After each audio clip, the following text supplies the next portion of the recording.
Hello and welcome to Talk from Superheroes. Hey everybody, I'm Andrew Ivemy. And I'm Diana McCullum. And you're listening to Talk from Superheroes, where every week we discuss a piece of superhero television or film. And we are keeping that James Bond train rolling. In this case, a literal train at times. There's a literal train. We're in our Aston Martins. We're jumping off those onto a train and we're going. Our butts are scooting around in planes, trains, and automobiles. We are continuing more James Bond energy. Last week, we covered Casino Royale with guest Craig Fay on the main podcast, which was a lot of fun. And if you want to keep the James Bond train rolling, over on our Patreon, we also did Quantum of Solace over at patreon.com/fromsuperheroes. We normally mention it later in the show, but if you want to do these sequentially in the order that we've done Casino Royale last week, we did Quantum of Solace on patreon.com/fromsuperheroes. That's where we do every month we do an exclusive bonus episode of the podcast. Go check that out over there. And now we're doing Spectre here. So if you want to listen to them chronologically, you got to go over to the Patreon and check that out. And if you want to listen to Skyfall, we didn't do it. We're sorry. Question mark? Well, it is genuinely. I rewatched it on my own. It is genuinely a standalone. Like it doesn't connect to this plot these other movies are going through. Considerably, they do reference M in this one. Yes, and that is important. Yes, yeah, and they do Javier Bardem's villain. I forget the villain name, Silva, but I Silva. don't think he was part of Spectre. I think they lied about that. I think they kind of. We'll get into it, but I feel like even the movie Spectre is like, we are half-hearted on connecting the plot of Skyfall to this movie. We're half-hearted and we're also all in on connecting. Yeah, on connecting Quantum of Solace and Casino Royale. So it really does feel like it is like 1, 2, 2.5, 3. Like Skyfall is a bit of a sidestep. So these three really do link together in a very important way. And I know Spectre's been out for a while. It's an old movie. Old movie, but it's not a recent movie. But just spoiler warning for this episode because it's spy nonsense and there's a million air quote twists. Some of them are lies and lies aren't twists, but we're going to be spoiling this thing. I don't even know if it's a spoiler. We're going to explain the movie as best we can. Yeah, we probably might not even have a tight grasp on this one. I don't know if I can spoil it, even though I've seen it twice and also just read a synopsis. Yeah, sometimes we do not have tight grasps on these ones, folks. All right, so strap in. We're going to go in for the ride. Let's get right into it today. Let's get into talking about Spectre.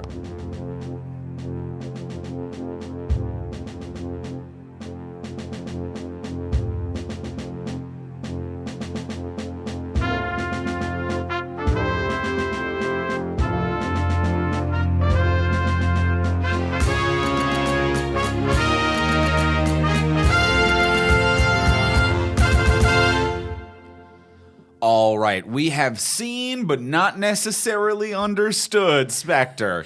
I don't think we've ever admitted to not understanding a movie before. We must have. Inception, maybe. Maybe, you know what? Most Christopher Nolan ones, but that is a whole different kind of didn't get it. Yeah. We're opening up a different bag when it comes to something like that. This is the first time I've seen the fourth movie in a series when I have seen the previous three and still was like, I don't know what's going on. I saw the first three recently. This week, I watched all three prequels to this movie. That is true. As tight a timeline as you can. Real tight. And I'm still like, I think that's Mr. White? Question mark. A lot going on. Well, let's start with the simple question. Did you like it? No. This movie's impenetrable. It's actually this. Oh, I hate when impenetrable is a powerful word. Impenetrable film. Unless you are going to do exactly what I did and watch all three movies right before and then still not know what's going to happen. It is. I actually kind of like it, and I hate when I have to say things like this. I think it's actually pretty good until the girl shows up.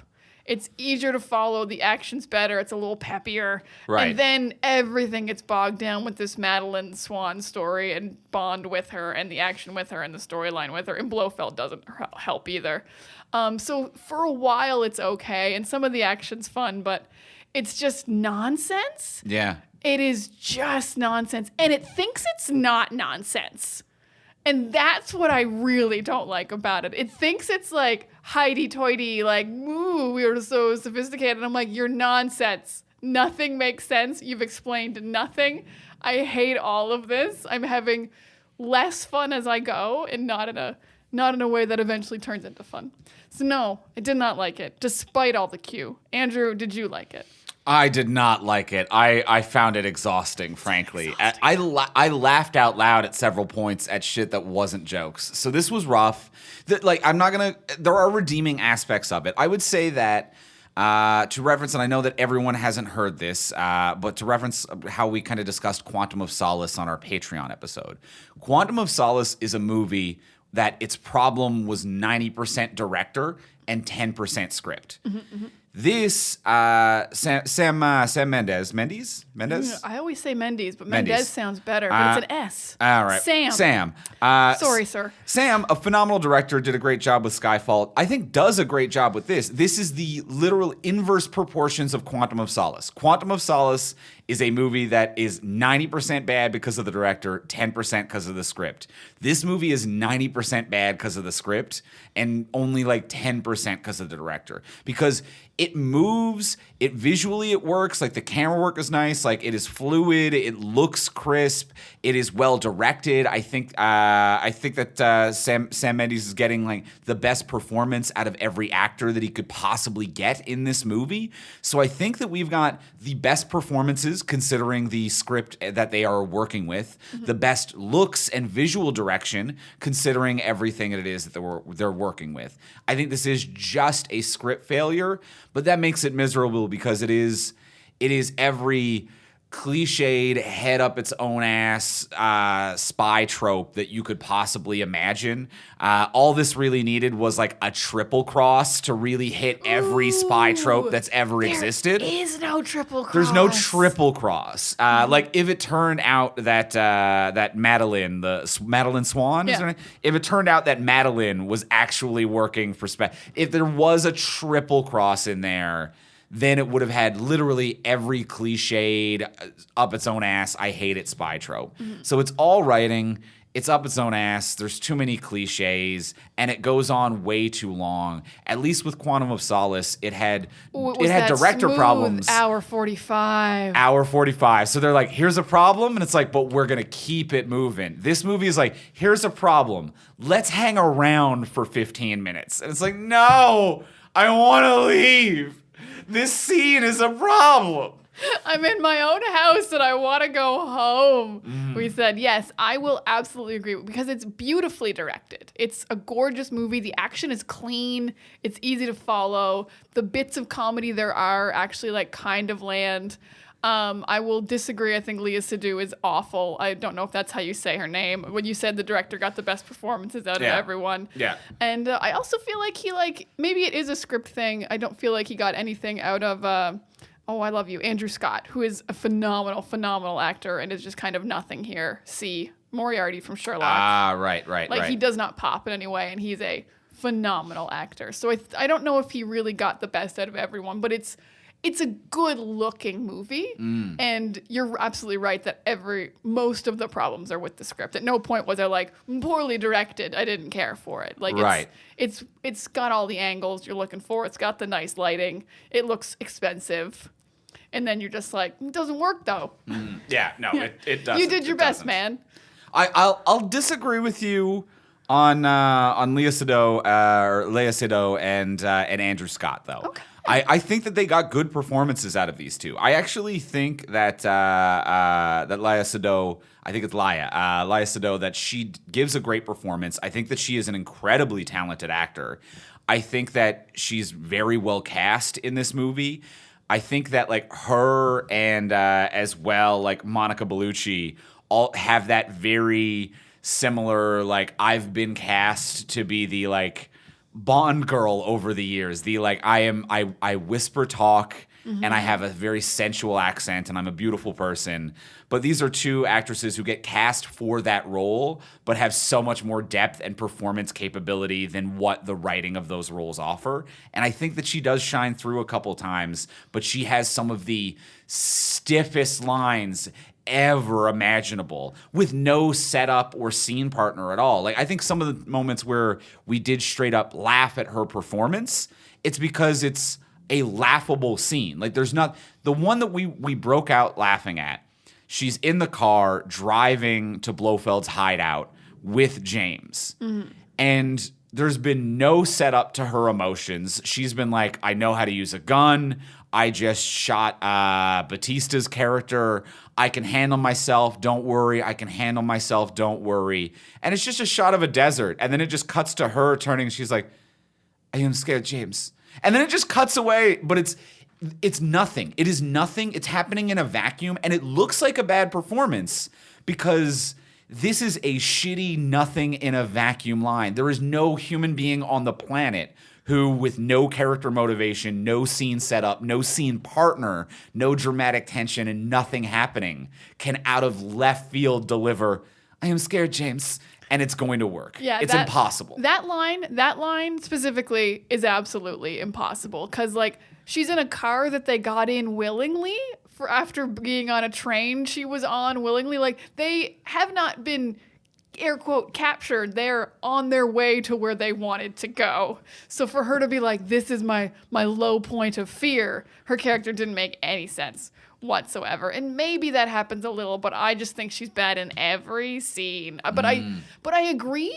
I get a feeling she's a good actress who doesn't work here at all. Right. But I wonder if even like, I don't even know if Daniel Craig's doing a good job or if I'm just used to him and assume he is. Like, okay. It's hard. I actually think Monica Bellucci was good. So I think she was as well. I think Monica really Bellucci crushed that was role. good. I think I liked her a lot. So Madeleine, just the first scene at the resort when she's just like, "What is your occupation?" And I hated it. I hate her delivery. Yeah. I thought it was boring and flat the whole movie. Okay. So, I didn't think, and also she's got like a oddly complicated backstory, but not in a fun, interesting way. Wildly complicated. Like they wanted her to be Vesper so bad. Like, what if we made her a foil for James and someone who understood James and who actually had agency and complications, but she doesn't die at the end. And on paper, I get why they wanted to do Vesper again, but like a woman who lives and a woman who understands him, but they have no chemistry. They don't seem like they should be together. They don't seem like they care about each other. I'll agree with you on that. So even though we're on slightly different wavelengths as to her performance, I see where you're coming from. I think we just kind of respectfully disagree with one another on this one. But the one where, like, I'm not even going to respectfully disagree, just 100% agree with you on, is there is negative chemistry between these two, which is wild. They're for both two so classically beautiful people. They are both so hot. Maybe two of the most fuckable people on planet Earth, and they have less than zero chemistry with one another. Like the scene on the train car when he's in the white tuxedo and she comes down wearing that silk dress. Like, they are both the hottest people on the planet in that moment that scene was filmed. Yes. Like, no one else on this planet looked hotter than those people in that moment when this was filmed. And I'm still like, I don't think you two want to fuck. No. I don't think you two actually want to sleep with each other. Yeah. Yeah, it makes... And it's not just because the girl said daddy earlier. Don't help. Don't help. Don't help. What a mood killer. Does not help. Mm-mm. Yeah. No, unless that's like James probably likes that, actually. That's probably a thing he's into. I can't figure out why they don't have chemistry. And I don't know if these actors hate each other. Like, it feels like they hate each other. To have this level of negative stank for two people who are romantic leads in a movie on screen, to have this little charisma, I can't quite figure out what the X factor is, but it almost feels like they're like never active. It feels like they're never actually looking or listening to one another. Like, it's, even though they're having that, they've written them sometimes to have that same witty repartee that James and Vesper had in Casino Royale, where it's like a little like jab, banter, back and forth. But when it shows them doing it, it feels like they're not making eye contact. Like, James is like looking off to a bartender in the distance as he's like, oh yeah, by the way, witty jab. And like he actually doesn't care. Like he's never listening or looking at her. He's just firing off a series of quips that he's pre-prepared. Yeah, they don't look in each other's eyes and ever make a real human connection. They kind of just are in scenes together, talking at each other. Like the scene where he's like ripping up the L'Americain and she's just on the floor with wine. And they talk for like 5 minutes. Yeah. But they don't sit with each other. He's walking around. She's like behind a sheet in the bed, like with the sheets down, covering up her face. Like so yeah, they never have a connection. It almost felt like the actors, not the characters, were completely unattracted to to each other and didn't understand how anyone found this person attractive. Like they couldn't even act like it. Right. Even though they're both gorgeous. Like it felt like Daniel Craig was like, I'm only into brunettes and I don't see why anyone's into blondes. I can't even fake it. Like he couldn't even fake it. It felt like it was so strange. It almost feels like they were trying to challenge the actors and they never met, maybe. Like it feels like they shot everything in singles and like just like a quick sidestep of film lingo. If you shoot something in singles, it just means that only one actor might be there on set at that given time. And shooting it in a wide or double means they're both there playing off of one another. But maybe they shot it in singles where they were like, all right, Daniel, this is the scene where you as James are looking through like the mosquito netting around the bed and you realize like she's actually very attractive. Anyway, Leia's not here today, so we're going to put down this box of rotting apples in her place.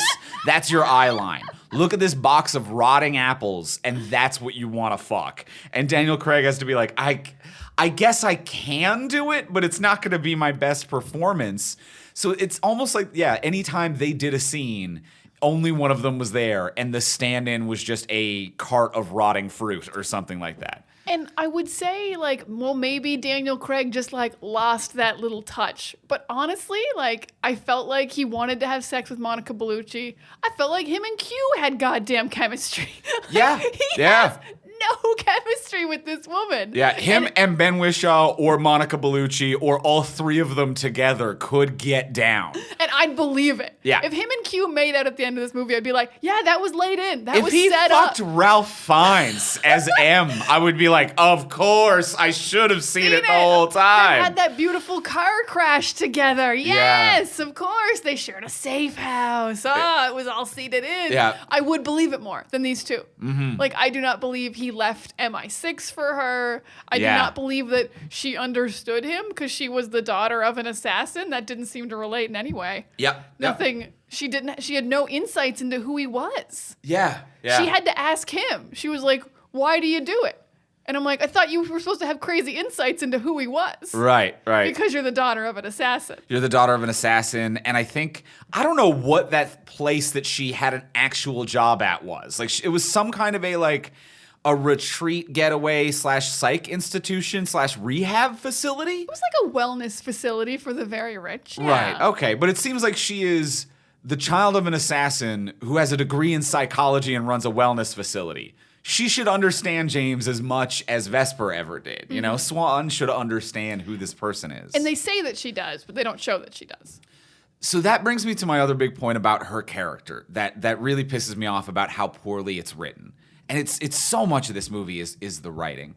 Is that, granted, the James Bond series as a whole, even the modern ones, the Daniel Craig ones, never been the best for equality, progression, or its treatment of female characters. How dare you? How dare you, sir? We're going to get so many angry tweets. I know you've based... You're just trying to burn us to the ground now, huh? I know you're going to call James Bond sexist. I know you have based your idea of feminine strength on Octopussy, and I'm sorry. I'm sorry to break down your belief system like this. I know that Pussy Galore was your role model. Your role model. Diana Rigg. My name. Exactly. I changed my name for her. What I find upsetting about the writing of Madeleine Swann in this movie is that they're trying to move in a progressive direction. and they keep saying something that the character then isn't, and they undercut it, and the movie keeps having her say lines that essentially boil down to like, I'm not a sexist trope, and then doing the sexist trope, like scenes where she's like, I know how to use a gun. You don't condescend to me. I know guns and hand-to-hand combat. And then the next fight is immediately knocked out with a backhand slap from Dave Bautista. And I'm not mad at her. I would literally die if I was backhand slapped by Dave Bautista. But the idea is she's the son of an assassin and meant to be a contemporary comparable to James Bond in this scenario, and is knocked out in less than a full frame, less than a full second of movie, while James Bond has this 10-minute action scene and ends it with like getting a shot on Dave Bautista, but it's not the kill shot. It's not good enough. She doesn't counter bullets. She does then still have to be saved by James. So the movie keeps doing this thing where it's like, it's her character getting actual lines saying like, I am not the sexist trope of a character. But then the movie shows us her doing the exact thing that she said she wasn't. They're just giving her lies. They are absolutely giving her lies. When they're at like Blofeld's thing and like they've established she's like a very strong person. I am mentally so strong. I'm stronger than my father. And then they're showing her footage of her dad committing suicide. And James is like begging her not to look. Like this will destroy her. She already knows he killed himself. Yeah. She is fully aware of what's about to happen. It's not great to watch your dad kill himself. No, you shouldn't watch it if you have the option to not. You shouldn't, but James shouldn't be acting like she will break like glass if she sees this. James was acting like it would kill her. Like he was the one who shot her dad in the footage, and it was going to turn her against him or something. Yeah, it felt like I was going to see doctored footage. And I actually thought the same thing. And it would turn her, but like then it's just the real footage. I'm like, oh, okay. Yeah. Well, that's great. And then she just like gets kidnapped again. She gets and doesn't save anybody and doesn't help in any way. And then also just like the series of lines of like James being like, I'm going to see Blofeld. I don't think he knows the name at that time, but James like, I'm going to see bad person X. And it's a suicide mission. And she's like, well, I'm going to come. I'm not scared. And then the very next scene is her being like, I am actually quite scared because you need a female character in distress right now. So like, and you can't do that. That's all. That in some ways is like even more bothersome to be like, you can't say this character is not this and then write them into this. Yeah, they do that with her so many times. She's like, I want out of my dad's life. I'm not interested in any of this. No, I'm going to go with you, James. I need to know why my dad did what he did. Mm-hmm. And like, oh, it's so many things. All right, I feel like that's enough of ragging on this character. I'm totally comfortable with that. That's enough of ragging on her. Do we have any positives to kind of change the tone a little bit? I have a positive, which is it's so small, but I did like this a lot. This was my like thing about how like this movie's kind of fun. Q? Before. The answer's Q. No, I mean he's tangentially related. I think everything with the car not working because James stole it and it wasn't loaded up yet is very funny and very clever. Mm-hmm. I think it's one of the only like clever trope reversals this movie does. Right. Where you've got the car and it's like it's almost too tacky that it actually has all the big buttons and stuff. Like, oh, I love the big buttons. But that's so old school James Bond. This isn't the Daniel Craig James Bond we've gotten to know, who doesn't do a lot of the gimmicks. Like this movie really goes back to gimmicks. It's got a Bond car full of gadgets. It's got like a gimmicky henchman who's got claws on his nails and he gets your eyes out. Like these are very old school Bond things that we haven't seen in the Daniel Craig franchise before. And I'm not against them because the pro is actually for me the car. I do think it's very funny that like the gun doesn't shoot because he stole the car, so Q didn't put bullets in it. Mm-hmm. I think these are all very funny things, and the scene could make it work a little better because I don't like that he's on the phone during this car chase. Right, it's distracting and it's a weird cutaway. Yeah. And also it feels just like a low-stakes car chase. They're both in equally fast cars at a reasonable distance between one another with not a lot of gunfire. There's no chase cars. There's no explosions, flips, tension. James's car is bulletproof and it remains bulletproof. Yeah. Like he has no risk of being shot. Like he gets shot several times, not a dent in it. And he's trying to get... There's no reason for him to run it into the river at the end? Yeah, and he's trying to get just general away and not somewhere for a reason in that moment. It is just a like, I have a fast car and you have a fast car. And I guess we're going to drive for a little while. And that's really all that happens. Yeah, it's a boring car chase. But the idea of the buttons is funny. This positive wasn't all that positive now that I've come to the end of it. So you brought me to a positive, though. I fucking love the buttons. I love the buttons. I love the buttons, too. I love the buttons. I like that they didn't work. It's a throwback to an old James Bond. Like, this is the style of buttons that, like, Connery has had and maybe some of the other ones. But, like, I recognize this as a style from previous. So it's kind of this self-referential throwback.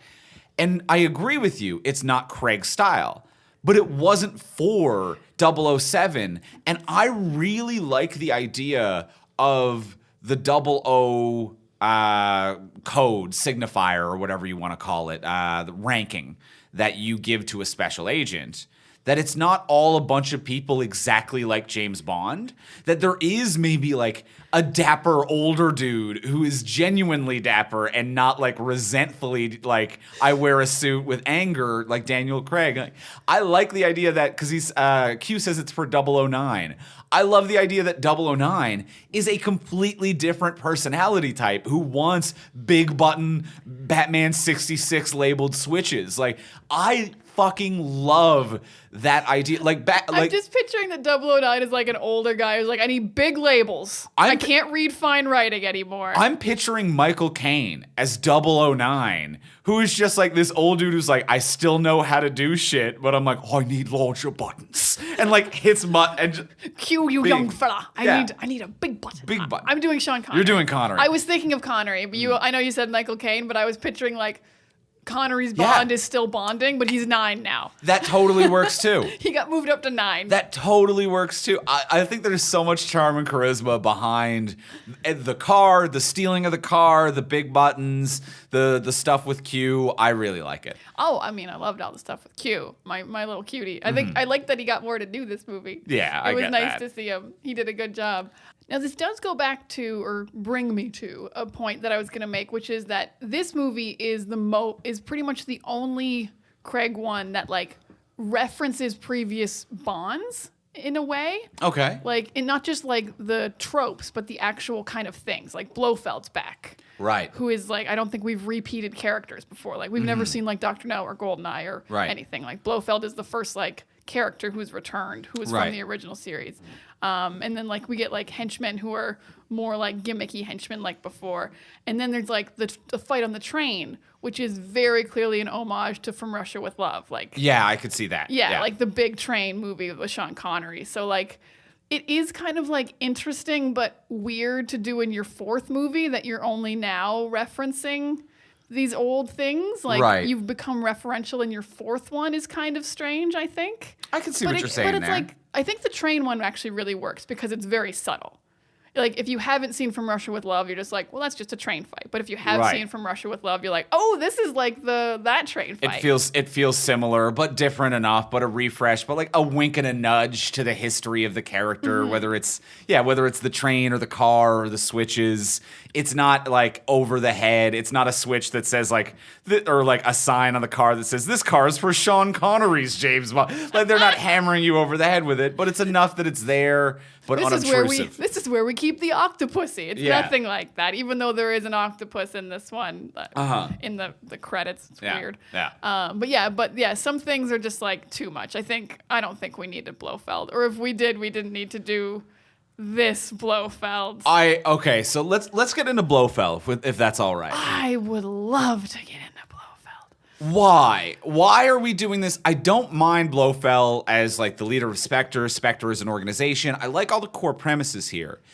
Why is he James's stepbrother? It adds nothing to the point that it literally adds nothing. Adds nothing. If you edit the photos, those like photographs out of this movie, and you edit the one line where he says we grew up together, it has no effect on the plot or how anyone treats anyone. It is just a series of wasted screen time with a nothing plot, to the point even when he's just like, ha, I am your stepbrother. And James Bond has to be like, okay, you're my stepbrother. And he's like, actually, call me Blofeld. I don't even like my old name. And James is like, all right, that's fine. And like literally refuses to acknowledge and is respectful as hell to refuse to acknowledge this man's dead name and be like, I understand you're a new person now. Fucking tight. Respectful as hell, James. You've come so far, James. James, wow, what's really going on? Evolved. Thank you for respecting someone's name. Oh, but at the same time, like you're just like, okay, yeah, you're a totally new person and you're not my stepbrother. Well, then why did we do any of this? This is something that was in no way seeded in throughout the series. Has never been brought up. Like, I think maybe just the line in Casino Royale about how, like, he didn't come from money, but, like, he grew up in it somehow because he was adopted. Like, that's, like, the only indication. But that's not about having a brother. Yeah, or having your stepfather murdered in an avalanche? Who only raised you for 2 years? So you lost your regular parents, and then you lost your adopted dad 2 years later in an avalanche? Your life's just always been insane, huh, James? Maybe you didn't have a choice to become a secret agent. This is a wild childhood. And your brother, at age 14, faked his own death and then started an international crime syndicate. Right, like what happened between then and now? Because you're like, Blofeld did not murder a dad and then as a 14-year-old be like, I have a new name and identity and I'm starting a new life and now I run an international syndicate. Like he had to work his way up or start his own like small time shit. Like he had to finish high school, man. Or it's so stupid. You can't go from 14 to Blofeld. Yeah. There's such a big thing in between. Like, you have to be, and for you to be this mad at your stepbrother, you had to be brothers for years, or James had to literally do something to you. It was 2 years, because he says 2 Christmases, Dad, 2 Christmases you were there, Dad took you on skiing trips. That's it. Talk 2 about years. Some daddy issues, Blofeld. Yeah. Holy crap. So from 12 to 14, I wouldn't be able, if all of the human beings in my life that I knew only from age 12 to 14, I would not be able to tell you their names as an adult man today because 12 to 14 had no impact on me whatsoever. I'm Facebook friends with some people I went to all the years of high school with, and sometimes their photos come up and I'm like, who's that? Yeah. People I went to high school with for 5 years. I'm like, and a photo. Not even I have to remember who they are. A photo comes up and I'm like, I don't remember that person. I've forgotten names of cousins because they weren't around enough over time. And they're a cousin for life. Just meaningless stuff. And Christoph Waltz isn't really doing much with it either. I think it's writing. It's the writing again.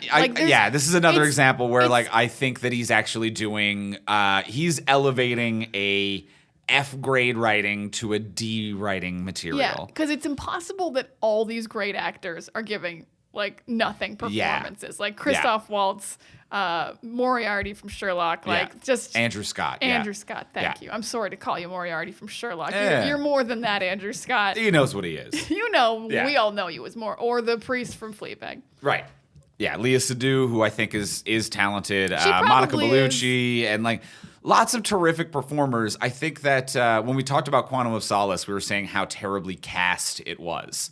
I think this is well cast because when I think of all of these actors, it's like even when we're talking about what's Christoph Waltz. Sorry, Christoph Waltz, not necessarily like owning this or doing anything special with it.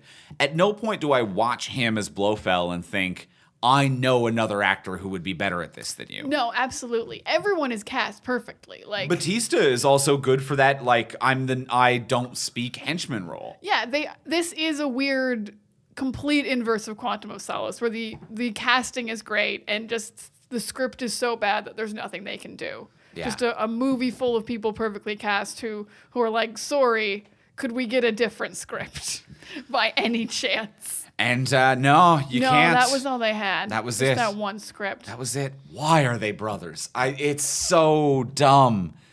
It is so dumb. It's so dumb. And then I need to get into Blofeld's further actions. Sure, lay it on me. What absolutely baffles me is he's like, I've lured James here. and I'm going to kill him. Before I kill him, I'm going to wipe his memory so he doesn't remember this girl he just met. Yeah. But then I'm going to kill him like a minute later. And I'm like, why? And wiping his memory doesn't work? Why didn't it work? It doesn't work. Because James thought really hard. Because he was holding a watch. Yeah. Like there's been nothing to indicate why it didn't work. Because he got two little drills in his head. It's literally drilling. Diana's crying thinking about it. Because for those of you who haven't seen it, it literally is a power drill, drilling a hole into his head, destroying the part of his brain. So it's not like we've got a flashing light hypnotist show. It's not like a Clockwork Orange kind of like mind manipulation room. Yeah, it's not like a chair like Bucky and they're just like shooting electricity into his brain. So there's no way you can willpower it away. It is a power drill. It is a Black & Decker that is about to just jamble up the part of your brain that does a thing. He is being like chicly lobotomized, like in a very fancy way. They're like, this is a really fancy lobotomy machine. And I'm going to lobotomize you, and then I'm going to kill you because I need to fill my day, I guess. Because that's just the same as killing someone. But then they pull the Black & Decker out of his brain. I think for the third time? Second time. It's for the second time. Okay. So for the second time, they pull the Black & Decker out of his brain, and Blofeld's like, now you won't have memories of people's faces. And Swann runs over and he's like, you don't remember faces? And he's like, nah, it didn't take. Don't worry about it. And that's it. That's just it. That's the whole fucking scene. And he says, I couldn't forget you. And I'm like, you met her 2 days ago. 2 days ago. 2 days ago. There are people in this franchise you met like 18 years ago, back in 2006. Like one of them, or your brother. Maybe you wouldn't forget his face. Yeah. But also you would because they stuck a drill in your brain. And that's not how That's not how can't brains willpower or drills away. I need some kind of line, even at the end of the movie, where he's like, man, I sure am glad I got that metal plate put in after I got that concussion, or like something to explain why he was impervious to brain drills. Yeah. Because the drill came out with blood on it. Yeah, no, it worked. It worked. in. Yeah, there was no technical failure on the part of the brain drill. Like the brain drill, it's a robot arm. It has laser precision. It's computer controlled. The drill bit maintained. Nothing broke off. It came out with blood. It went into his brain, and it did scramble a part of his brain. But he was fine. He wasn't using whatever that was. So was it the empathy centers? So that means, now think about this. This is also a fucking haunting thing to think about. So it didn't accurately destroy the part of his brain that helps him remember faces. So maybe for whatever reason, that part's in a different area of his brain, or Blofeld's science and just his phrenology, his outdated phrenology skull shape bullshit doesn't fucking work and his thing missed.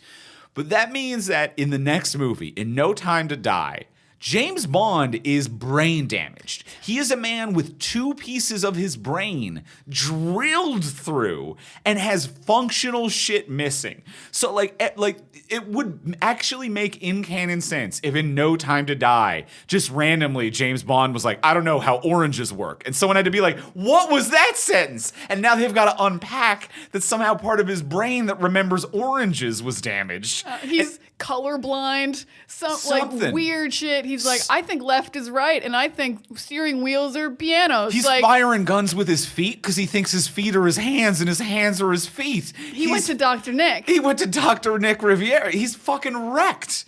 His brain has had a power drill in it. Twice. He got double drilled. Yeah.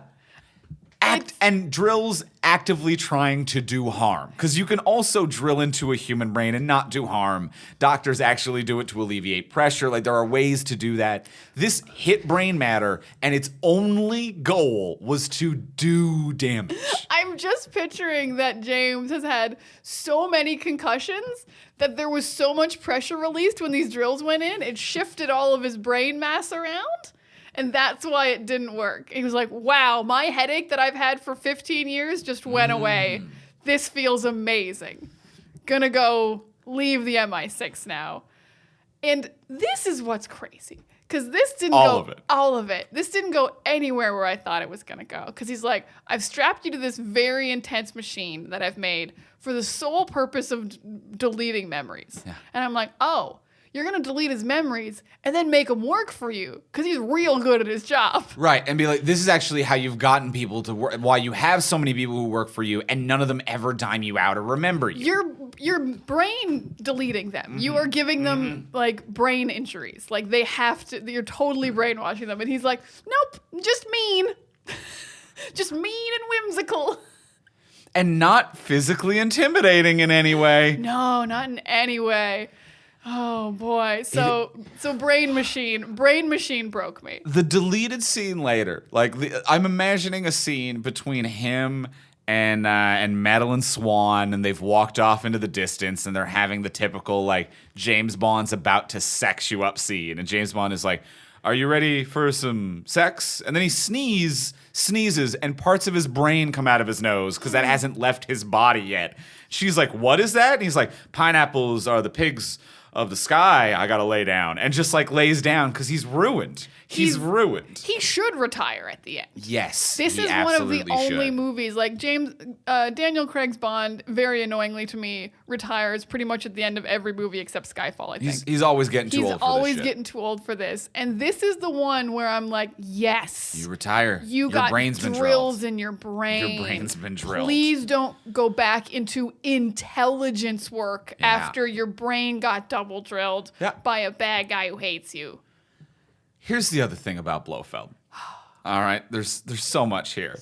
Is that he's an intellectual villain, which there is a way to do that actually functions. I mean, Mads Mikkelsen was just a guy who knew how to invest money and launder money. Like, that's all Mads Mikkelsen was. He was also great at ball torture. He was great at ball. He did have that going for him. That is fair. That is fair. The guy from Quantum of Solace, Green, was just a dude with a shady water contract that never got resolved.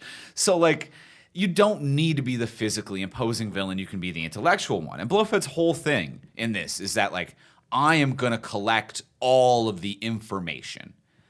But they never establish, like, that he has a plan to do anything with it. He is just like, step 1, have information. Step 2, step 3, I was evil in... And there is an inherent evil to wanting to collect all of the information and what are you going to do with it.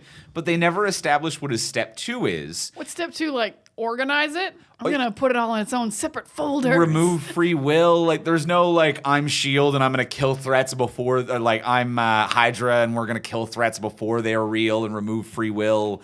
It is just like, I want the information and I'm going to get it by shady means and then I'll have it. And then...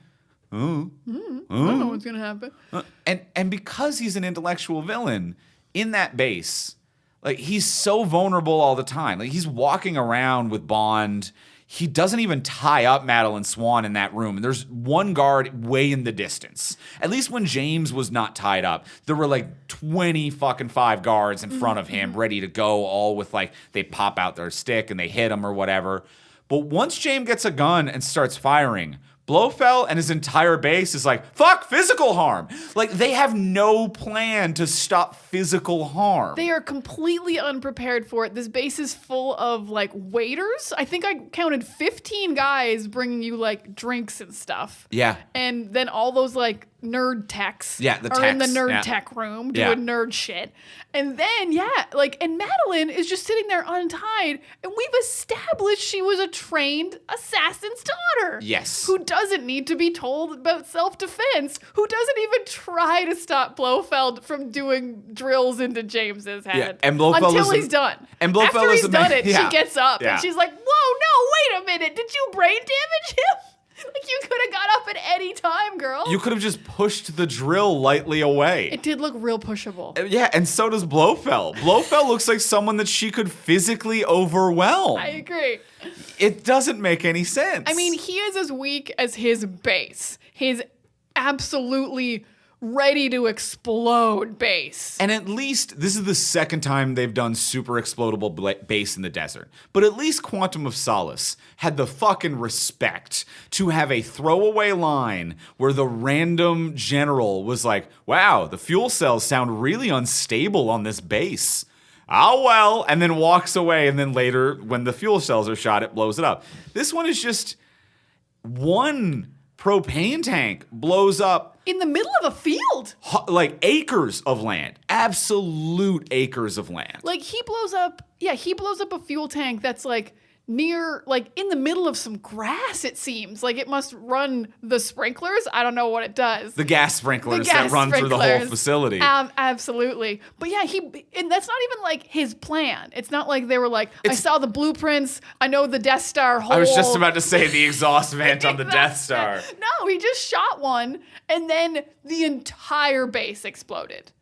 Like up to the moon kind of explosion. Like one of the henchmen on a bad day lighting a barbecue poorly could have destroyed this entire operation. Those sprinklers back up? Yeah. They're dead. You know when like the starter on a barbecue goes and someone like forgets to turn the gas off and then gets a match and that destroys Blofeld's entire operation. It's all gone. Also, I need to know. Let's keep dunking. Does Blofeld make his little nerds practice standing up when the lights go out? Like, this is a ridiculous thing to actually see someone do. He's got a room full of, I think it's like 50 nerds, all dressed in the same black uniform for some reason, and they're doing surveillance on the world. They're evil in their little evil keys away. And he turns off the lights, and they all stand up in unison and turn towards him. And I'm like, you had to practice that. You went through a drill one day where you're like, I need to impress my brother James. So we're going to practice the turn off the lights, everyone face the same way drills. Which is, it's insane for so many reasons. One, it helped me believe in the next scene when they were drilling into James's brain. I'm like, oh, everyone here is mind controlled with some kind of chips, and they're all doing whatever Blofeld thinks. You drill into their brain, they got to stand up when the lights get turned off. Yeah, because otherwise, it's not a military command. If you were like, attention, and everyone stood up, you yelled a command, everyone's doing it. But what happens when, like, there's a day when, like, someone's monitor is on the fritz and, like, the tech guy is like, are we doing the James Bond bit? And they stand up. It's like their coworker has to be like, dude, that monitor has not been working good all week and you know it. He's like, I can't risk it. If my monitor goes out, I've got to stand up in case we're doing the James Bond bit today. You know how sometimes when you leave a room, even if people are in it, you will accidentally turn the lights off? Oh, yeah, I see where you're going. Yeah, so like, you know, you leave and you're like, oh, I'm sorry, it's habit. I just turn the lights off when I leave a room because I'm a nice person. Every time that happens, 50 nerds dressed the same all stand up. And they turn just in case James Bond is there. Because they have to impress him.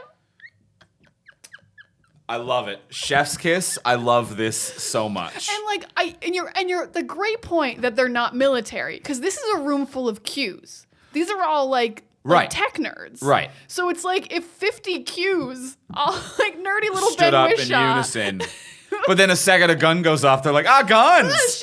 And then they just get exploded. They get exploded. Quietly. Maybe the lights turned off and they like got up and left. Don't even know what that facility was really for. I think it seemed like it was like an off-site server to collect and store the information. It seemed like a collect and store. Once C sent it to them, I guess. Mm-hmm. Yeah. Because you made a great point that like, what are they doing with the information? Because what the movie doesn't focus on is that Spectre is causing huge terrorist events around the world that we only ever see on news stories. Right. They did one in like South Africa to make the South Africans vote for the Nine Eyes plan. And then there's two more, and there's one that James stops in Mexico. But 3 of them succeed. Yeah. And we never go to those cities and like see the destruction and are like, oh, Spectre is dangerous. Like, they don't make us live in the danger of Spectre. They're just like, ooh, information on servers.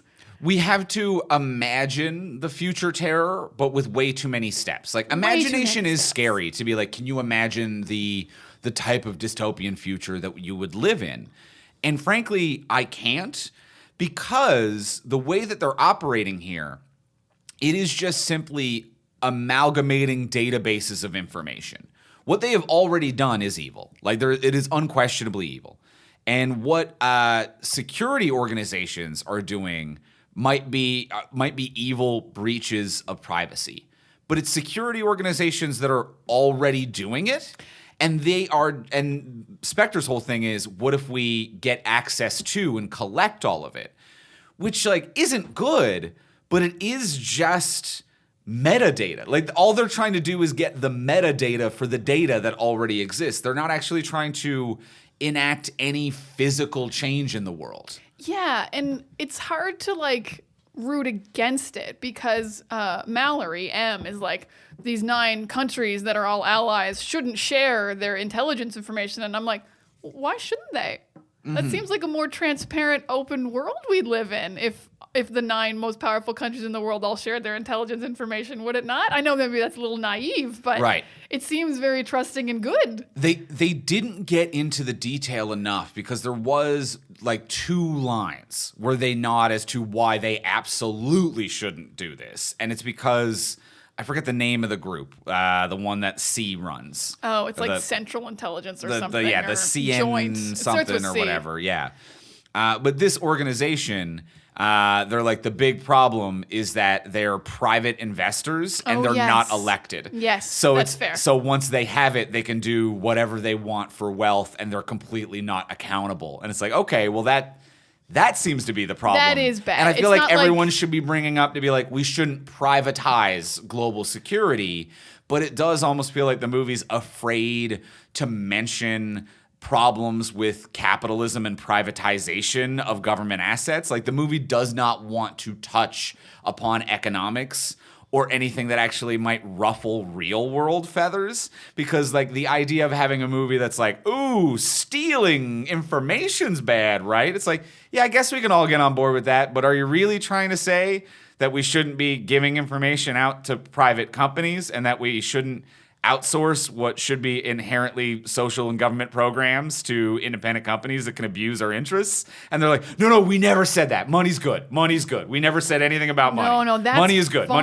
Money's good. We can't let the people who do the terrorist stuff have it, though. But the money people, they can have the information. That's a great point because, yeah, they do say that so quickly because I did keep thinking in my head, I'm like, oh, they're having like a UN vote to share all their information. And one big UN database made sense to me. But you're right. That was a very brief line about not elected. And in my head, that wasn't even like, we're a private company, because they bring that up later. I was like, yeah, no one elects the head of the CIA. That's just a job, is kind of what I thought it was. But that's not what they meant. You're right. He meant because they're a private company, and it's like selling all of our spy information to Facebook. Yeah, which we've already done. Let's be real. We have, but like officially. But they didn't acknowledge or explore those themes enough because they just kind of at all really. They were mostly just like, we like having jobs and we don't want to lose our jobs. Yeah, that was it. It was like, I guess, I don't know. I think the last thing that I want to dunk on is the fact that James has no real effect on the plot whatsoever. Oh my God. It's absolutely wild how little he does. This is the Q movie. Thank you. Everybody, a big round of applause. Q saved the day. Yeah. Q saved the day like 4 times. Yeah. Literally, like, M and Q are the 2 people who run, win, save, fix, and do 100% of the mission and ending the evil plot and saving the world. Yeah, James meets a girl and falls in love, I guess. Meets his half-brother, and I guess he does get the information to M and Q. Although I guess Q gets like all of that off the ring himself. Like he doesn't really get much. Like once he gets that ring from James, he kind of has all the information at that point. Yeah.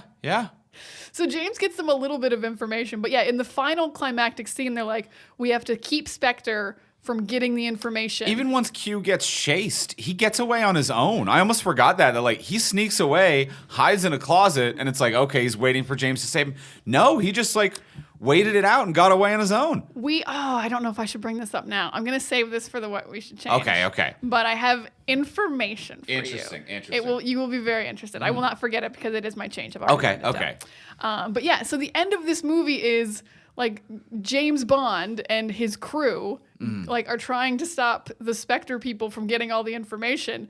James and Madeleine get kidnapped and like put into a bomb building, and M and Q just stop the evil plot.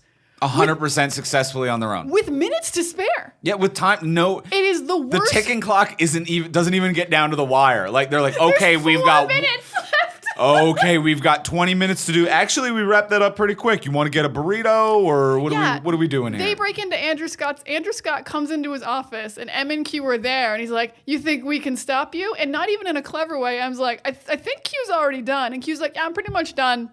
Yeah. We got like 6 minutes left, but I'm done." Yeah. And then C's like, "But you couldn't, because I have a gun." And M's like, "I just took the bullets out. I also have gun." So so you brought gun, but you got bad gun. I have good gun, and Q's a great hacker. And Q stopped everything. You have a computer program that is the power of all of the intelligence operations of 9 countries in the world, but Q has an Asus and somehow did it from his Asus laptop. I'm gonna guess it's a Vio. No, because is Sony Asus? No, it is not, but I think Sony stopped making the Vio. So it was a laptop that had no branding, and that's why his laptop has like the stickers all over the front. I noticed it did have like stickers on it. I think that's to hide all branding, because I'm pretty sure Sony has discontinued the Vio laptop. Now, one thing the movie doesn't get into that I think is clever, but I only would notice this because I am so Q focused, is the reason Q is like so trustworthy in this movie and able to stop them is that he has put himself in a place where he cannot be surveilled. Because when we meet Q, he's like in a new bunker. Right, And the Tanner guy even says he didn't want to work in that building. So he moved down here. So Q works down here alone, and they can't spy on him, and no one who works for them can get down here. Right. So I actually think that's like a cool like thing that he's like, I think maybe subconsciously figured out something is wrong upstairs. Right. And wants to work down here alone. Okay. But the movie draws no attention to it whatsoever, that he like did this on his own. He's like, I need a place to myself because I think these guys are shady. I'm not working in that building. If he didn't move off the grid and then give James 48 hours and then hack into the new thing, then none of this works. None of this works. Q is holding it all together. Normally Q's like, here's some fun gadgets. And even though they might be plot integral, the implication is always that like James would have found an alternate way if he didn't have those gadgets. The gadgets are just fun. But this literally, none of this works if it isn't for Q. No, you only need James to get like one piece of information to Q and M, and they've got it handled. Mm-hmm. This movie's over. I mean, it is a ring, and that's it. Andrew Scott just kills himself basically in the funniest way.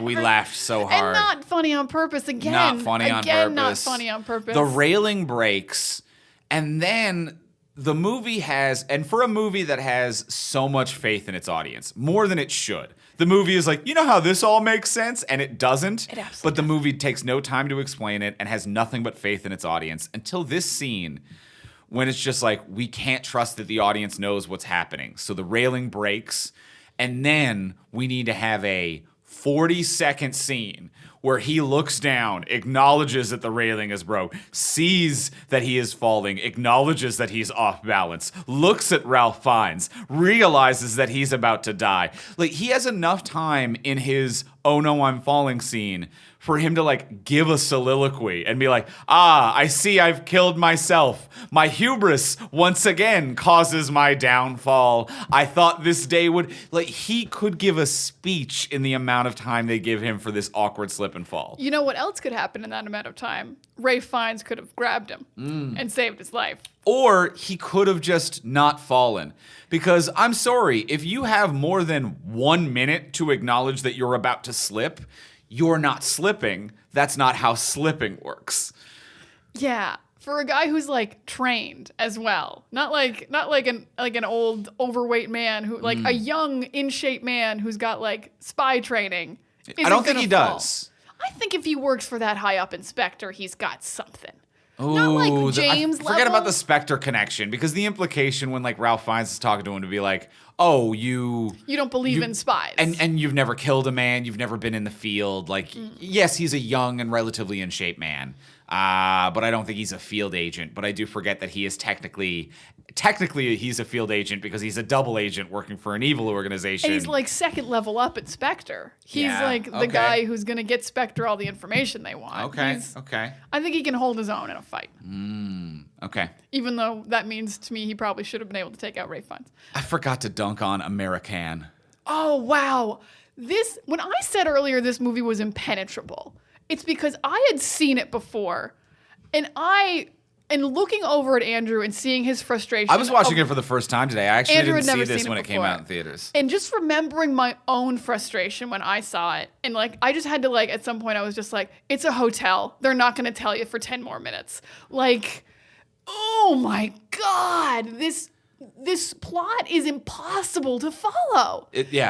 It's insane, and it's nonsense because everyone's saying this word like I can hear what they're saying. They mumble it. They're real whisper bad. mumbling it, and then everyone acknowledges it like they understand it to not be the thing that it is. So like someone will be like, "You're looking for American," and James is like, "Of course," and then walks away. I'm like, "What do you mean, of course?" Like, an American isn't enough information. What American are you looking for? But then later I'm like, "Are you saying l'American?" And it's like, it sounds different every time. And I'm like, okay, they're looking for an American. Oh no, they just need to go to America. Then they have a clear up line where I forget who it is, but someone says to James, they're just like, by the way, American is a person, not a place. And I found that wild as an audience member because I'm like, I never assumed it was a place. I thought it was a person. You're saying American. You're looking for an American. I don't know if it's an American spy or an American plane, but you're looking for an American is the start of the sentence. Of course it's a person and not a place. And then the movie later has to be like, aha, we fooled you. It's actually a place. But lies aren't twists. You told me that it's not a place. What the fuck is happening? What is the l'American? It's so hard to follow. You can never hear what anyone's saying when they say l'American. It's so frustrating, and it is a thing that bothers me in most James Bond's movies. I will say this is like a trope corner thing that bothers me. No one ever asked how to spell a name. Like, you're getting information from a bad guy, or you're telling someone a name over the phone, and you can say a name that's like 15 vowels in a row, and we'll be like, I got it. I'm like, no, people don't just know how to spell names. Right. There's like 3 different ways to spell my name, and I have a pretty basic name. Yeah. You gotta ask. You can't just be like, oh, it's l'American and that is in France. Yeah. Hugo Chavez. Yeah, I need you to look for a reservation of Skidamanan Gorogorovich at l'American. Oh, and everyone's like, got it. I found the photo of the man. Got it, James. No. Someone needs to spell something. I would die if someone spelled something to someone over the phone in one of these movies. I would cheer with joy. I would absolutely love it. And that's what bothers me about l'American. The fact that this guy who's dying mutters it once, and James is like, got it. Of course. And he's like not dying immediately. Like, I need James to reach out and grab that gun and be like, I need you to enunciate a bit more before you kill yourself. Are you saying un-American or l'American? And does that just mean like, and that's just un-American in French, or the American. Mm-hmm. So you say she knows where it is, but maybe you could just tell me right now and I'll take her there? Because you just said you trust me with your daughter. So if you could just tell me what this is. And clearly you know the name of the place. So like, and he went there. Yeah. As well. Yeah. Ooh. Yeah. It's just like obtuse for the sake of being obtuse. And it's frustrating. It's not fun. You're not like, ooh, that was so clever. You're like, no, this just sucks. This is just pretentious. It's pretentious. Just because it's French doesn't mean it's not stupid. Like, because it's French, it seems like it's fancy. But this is the equivalent of, with my dying breath, I was like, the key to the treasures are found at the subway. And someone was like, he doesn't mean the sandwich shop. He means the underground train. And later someone else was like, actually, he meant just the sandwich shop. It's that stupid. Because it's French doesn't mean it's not that stupid. It's that stupid. This is leaving my treasure at a sandwich shop level of stupid. If you're a French person, it was as stupid as saying subway. Yes. Yeah. It's not fancy just because you're not French. To whoever the French people are, they were like, that's dumb. That's the really, American. The American. Okay, I guess. Oh, Jesus. What a movie. Good God, just all of the bad spy tropes imaginable with the exception of a triple cross. No triple cross. You're right, there was no triple cross. I feel like I don't know if we've had a triple cross in the Daniel Craig's. I mean, was Vesper a triple cross or a double cross? That was a double? Yeah, a triple would be someone who like comes back around. Vesper kind of came back around by tipping him off at the end. Yeah, I guess. That might have been a triple cross. All right. Well, then she's incredible because you still think of her as like a great character. Yeah. She's she did the impossible. All right. Well, I'm feeling good about everything that we dunked on. There was way more dunking than I thought. This movie stinks. Like, I started off, I think, maybe too soft on this. At the beginning of the episode, I was like, it's just not good.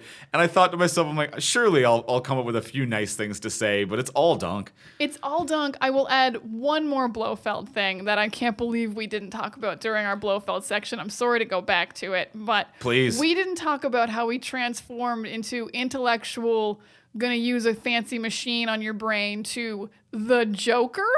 Yeah, with like spray painting of like, come this way, James Bond. And suddenly he's into bombs and just like timers and anarchy. Like he is Heath Ledger's the Joker. Yeah, and put crazy like spider web detonator wire everywhere, but not in a normal detonation way, in a way like it's all sick and twisted and tied to your love. And it is legitimately the Rachel decision. Yeah, it's either it's exactly the Joker. It's save your girlfriend or save the city. Yeah, and he chooses not to save the city, so good thing he's got that team who did it. Yeah. Who saved the world, maybe? I don't know. But yeah, the graffiti and then like the shooting signs with the faces on them. Yeah. That turn around. Like I'm in a Joker house. Images of all the people he knows who've died, and also huge disrespect to Mathis, not putting Mathis there. R.I.P. Mathis. R.I.P. Mathis. Mathis erasure. We will not stand for it. He was very important to James. His death hurt him a lot. Yeah. Get Mathis on the board. Yeah. And then it all ends because Blofeld's helicopter goes down awkwardly for one bullet, and that's the final action scene is James shooting one bullet from a boat. And then we watch a plane awkwardly land for 5 minutes. Yeah, he, with the tiniest gun in the world, he takes down a helicopter. And that sounds cool.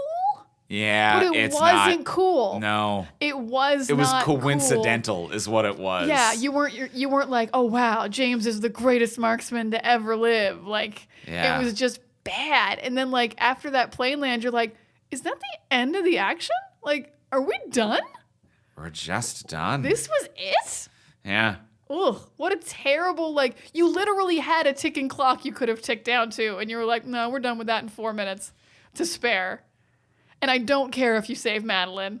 Oof, I just don't care. So him getting blown up and then turning into the Joker was also ridiculous in a not fun way. Yeah, he becomes Two-Face Joker in one character. Oh, yeah. Both of those guys Yeah, he's combined. both of those guys combined. Yeah.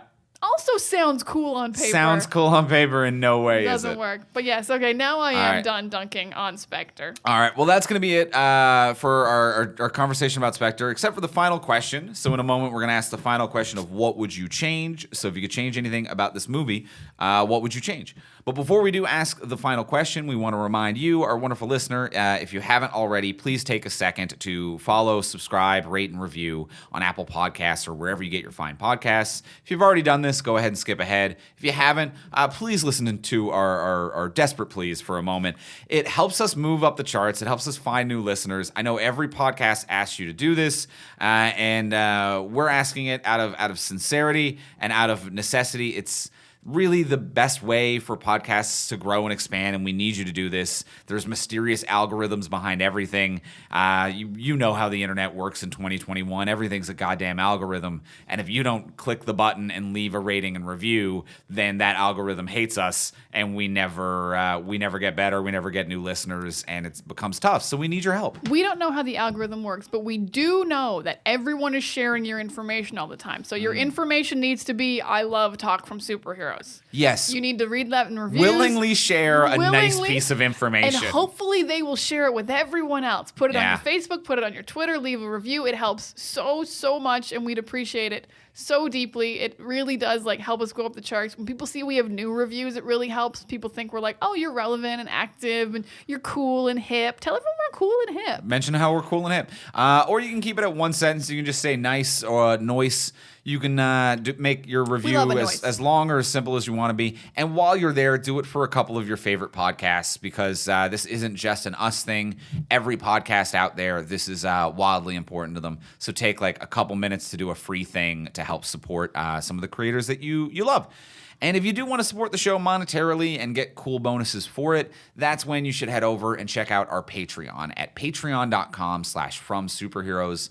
Over there, it's a monthly subscription service. You get different levels of bonuses and exclusive content for signing up. You can do as little as $1 a month, $5, $10, $15, $20, other numbers. Whoa, hit me with some numbers. Whoa, $100, $200, $350, $300, $1.50 you can do. You could do $2.50. You could do $3.50. $4.20, the funny number. $69, nice. You could do that too. So many funny numbers. You could do any of the funny numbers. You could do you could do $69.42. Yeah, the zero doesn't get there at the end. You could do $420.20. That's pretty funny. That's pretty high. We'd laugh with joy. So you can do all of that. At different levels, you get different bonuses. At the $10 hero level, you get an exclusive episode of this podcast every single month. This month, we did Quantum of Solace. That's available right now over on our Patreon. So if you head over, if you sign up at the hero level, you'll get immediate access to the Quantum of Solace episode. You get back access to all of the past Patreon exclusive episodes. So there is like 100 hours of content just sitting there waiting for you. Just sitting there. Connect ready. The servers. Ready for the picking. Q's gonna hack it. Hack on in there. Please don't hack in.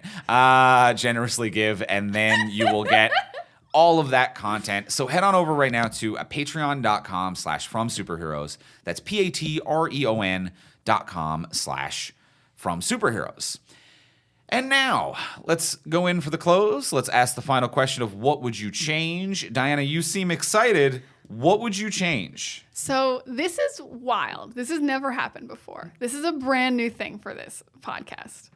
My change is actually, there is a leaked version of the original script of this movie. And my change is to go back to the original script. And this goes back to what you said about Q, because the big changes were about Q. Because they made these massive changes because they were kind of similar to what happened to Simon Pegg in Mission Impossible 7.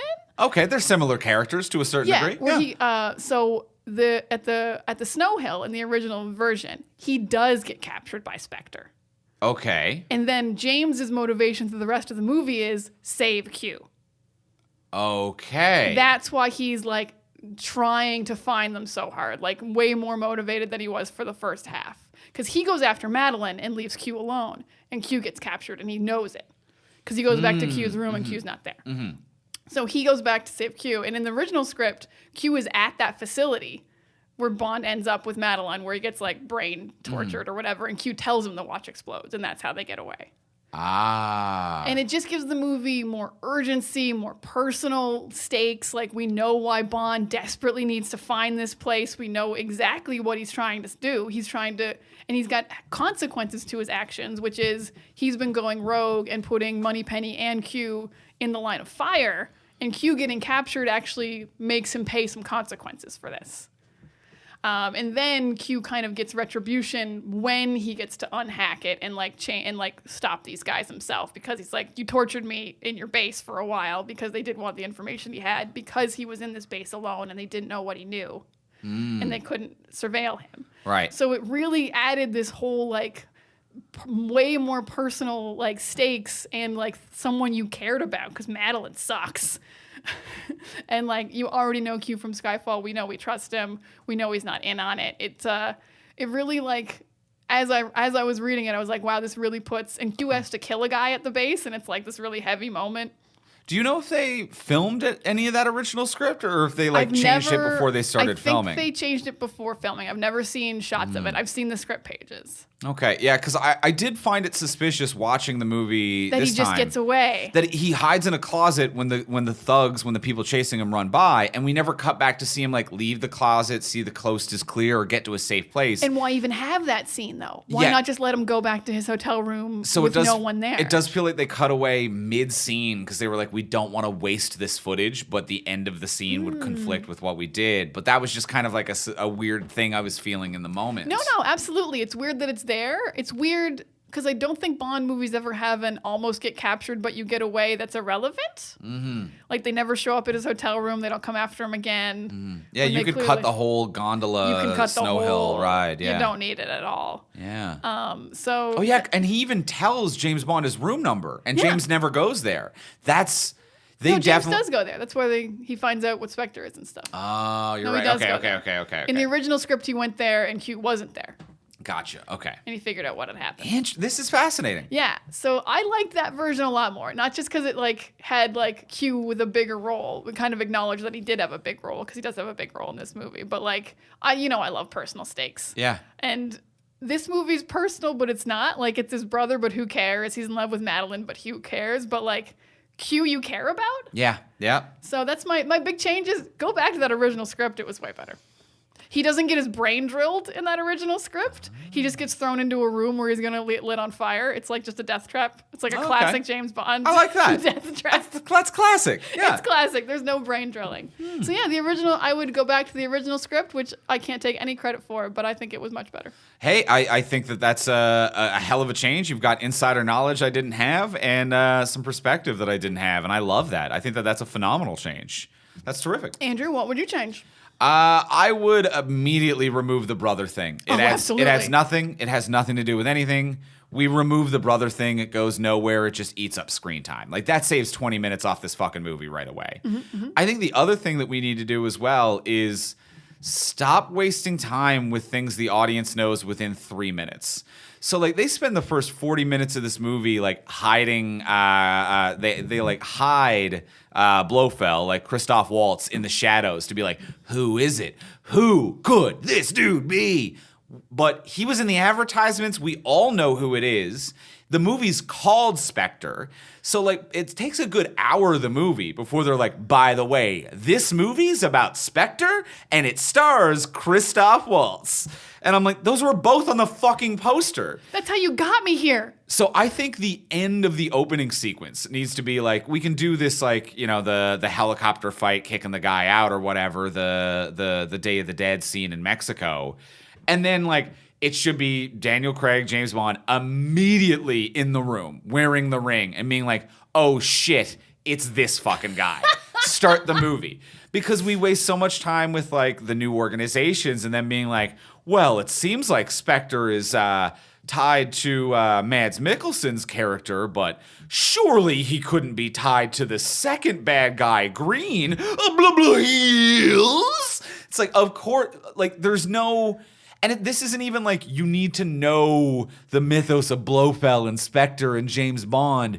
If you've seen a movie before, of course that's what the plot of this movie is. So I think we can cut 30 minutes off this movie by removing the brothers, removing the mystery and the reveal, and just by the end of the opening section be oh shit, that's Christoph Waltz. His name's Blofeld, and he runs an organization called Spectre, and they've been behind all of the previous events of this movie franchise.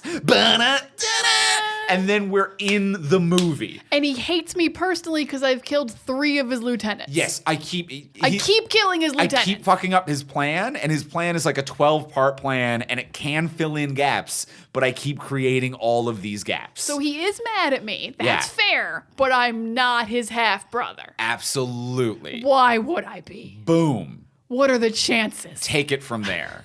I think it's beautiful. Absolutely. I think just get right into it. You can cut 40 minutes off this movie. All right, so we get right into it and we kidnap Q and we've fixed it up a little bit. I love the kidnap Q thing. Honestly, this all sounds like a really great fix for this movie. It might be, yeah. They might have really made a big mistake on being like, this is too much like Mission Impossible 6. Yeah, because I mean, I like all the Mission Impossibles, but I don't remember the exact plot of 6. And also, like, your spy movies, you're going to be fucking similar. You're going to be similar. Yeah, it's going to be like, oh no, we wrote a spy movie where their friend gets kidnapped. I can't believe another spy movie did that. Both these spy movies have a tech guy? What? Of course they do. Like, yeah, of course you're doing things that have been done before. You're doing Blofeld and Spectre for the second time. This isn't even the first time you've done this book in this franchise based on books. Of course it's well-trodden territory. Just kidnap the tech. Jesus. Excellent. Well, we fixed Spectre. We did. We'll be back next week with What If. What if? What if? Next week's episode. Mm-hmm. And when No Time to Die comes out, whenever that may be, we will cover that. Yeah. It's supposedly next month. We'll see. We're still uncertain. Diana's more confident than I am. I've got that confidence. You've got that beautiful confidence. I think maybe like a week or two swing, but we'll see. Either way, probably next month, No Time to Die. But What If is what we're going to be talking about next week. In the meantime, if you want to get a hold of us, you can reach me on Twitter at Ivimey, Ivimey. You can reach me at Words of Diana. And you can reach both of us at From Superheroes, and we'll talk to y'all next week. Bye.